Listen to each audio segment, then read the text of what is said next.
Today I'm going to talk to you about raised beds. This garden area used to not have raised beds. I had everything in the ground and it all did really well. I had a lot of great produce that I was able to can from how much I was able to get. I did lose out on some of my square footage by switching to raised beds, but we're a small family. I was okay with it. The past 2 summers, it was so rainy here that it was really hard to keep up with the flooding that I would get in here. It would bring in a lot of weeds that was growing and really hard to pick through all the weeds. And then also a lot of my plants just got oversaturated. I went with the method where you fill the raised beds with old logs and sticks and any debris left over from winter, like the tops of like deadheading your hydrangea flowers and things like that, straw, pine straw. So I had it filled all the way to the brim with that because I knew it was going to collapse some. Then I started adding my soil, and lo and behold, some of them sank way more than I had planned. So once these carrots are done and I pull them up, then I'll be able to go ahead and add more soil. It's just too late to be able to do that now. I've added some to the backside because I was able to manage with not having it slide over into the carrots. That is something you want to watch out for. And the same thing happened here with my onions, my poor little onions. Another thing, when you're using that method, you want to use really, really old logs. And I did. I used really old logs in the bottom, but my sticks that I used weren't as old. And when you use sticks that aren't completely dried out, they're going to suck up a lot of the nitrogen. And that's exactly what happened in my garden. So everything was looking pretty light green. They're a lot greener now.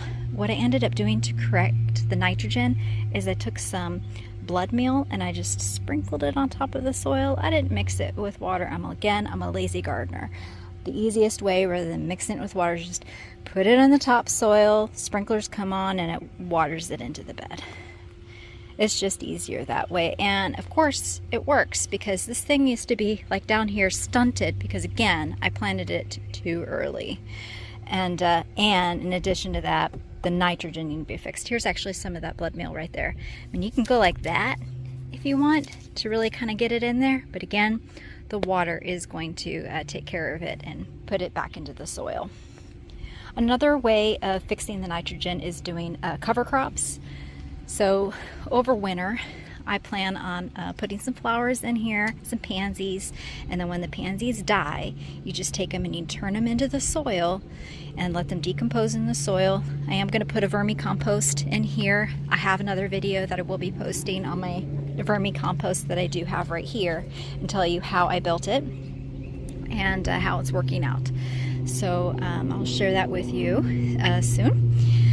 And again, the raised beds are awesome. They're nice for weed prevention in the area around the beds.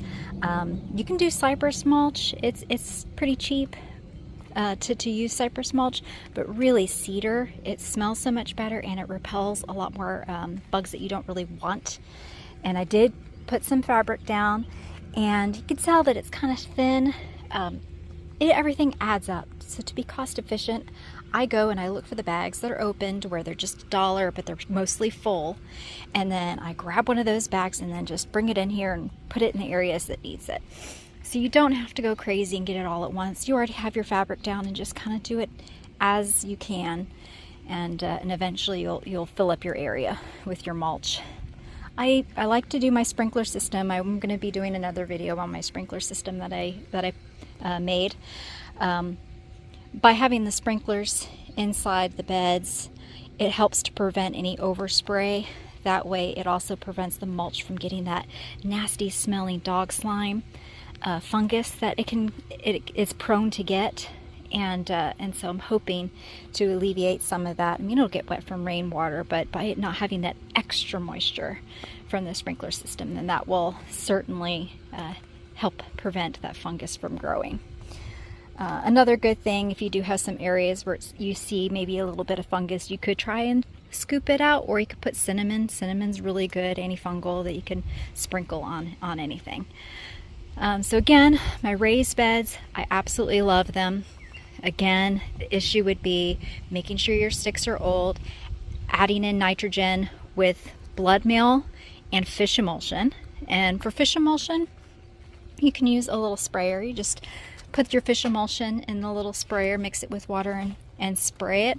Or you just put it in a watering bucket and add your fish emulsion in that way, and then you just put it on the whole area. You don't absolutely have to go super fancy with it. It is stinky. I'll show you the fish emulsion. It's stinky, but the stink wears off, so it's not stinky for forever.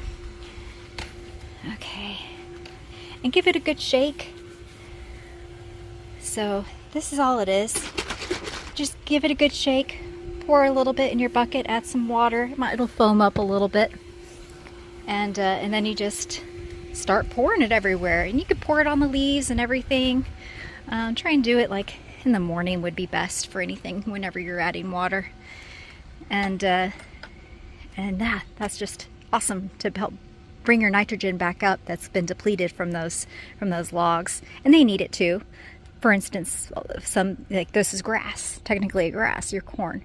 So it's going to need the extra nitrogen just for it to be able to grow real well. I did have some beds that were, many years ago, were wooden beds that we had made out of fence post. And they lasted quite a long time, but I felt that by having these metal beds, they're going to last a lot longer. I did go with the taller ones because since they last a long time, they'll probably outlast my back, because my back was already killing just pulling the weeds in here whenever we had the floods. So I went with the taller one. A lot better for drainage. It just makes sense, like if I'm going to go ahead and do it, to do it right and get the taller beds. And I doubt it's going to be an issue with the corn, because for Florida, for the early growth for corn doesn't get super tall here.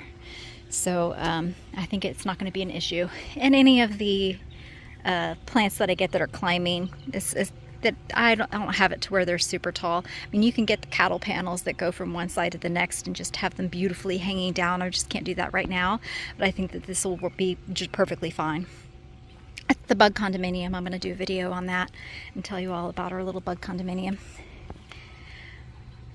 Okay, so another thing with the raised beds is the safety little plastic rim that they put around here. I didn't cut mine off yet. As I keep adding more soil, as more of this keeps going down, it's gonna bow out more, and I was worried about there being a gap. And so I purposely left this on here, and then I'm probably gonna give it maybe to the end of this year, or maybe the end of next spring, to see, okay, it's done settling, I'm gonna go for it and go ahead and cut it. I kind of, when I did them all, I had them towards the back. That way it's not too unsightly. And then I'll get them cut. So again, not too bad. Take a rubber dowel too if you do get these kind. Take a little rubber dowel, a wooden dowel I mean, and rub it along the inside, because there's little bits of metal inside this. And when you rub that along the inside, it opens it up to where it makes it a whole lot easier to be able to put this on. So again, just like a little tiny wooden dowel, like one of those little dribblers that you use to put your seeds down into the soil, just run it along the middle here, and then it'll open up just enough to be able to push these on to where you're not killing your hands. Again, my hands, they're not the greatest, so whatever to make it a little bit easier, the better. So raised beds, I'm definitely loving them so far. Still a few things I would have done differently and wish I would have known. And so hopefully by me sharing this with you, you don't make any of the same mistakes that I have done. Again, with raised beds, you do want to be careful with your mint. Make sure you do have it and keep it in a separate container. I periodically do take the mint and I will either throw it in the bed, or if I did cut off a low branch on anything, like this right here needs to be pinched off. But the scent of this from pinching it off can draw bugs. You just rub your mint along it and just toss it in there. And then since these aren't diseased, I can go ahead and toss them in here for my little worm friends. So, looking good so far. If you have any questions or comments on raised beds, please feel free to add it into the comment thread. I will be sharing again more videos about the sprinklers and how I did that and how I put them in, and also our potting shed and how I built, my husband and I built the potting shed.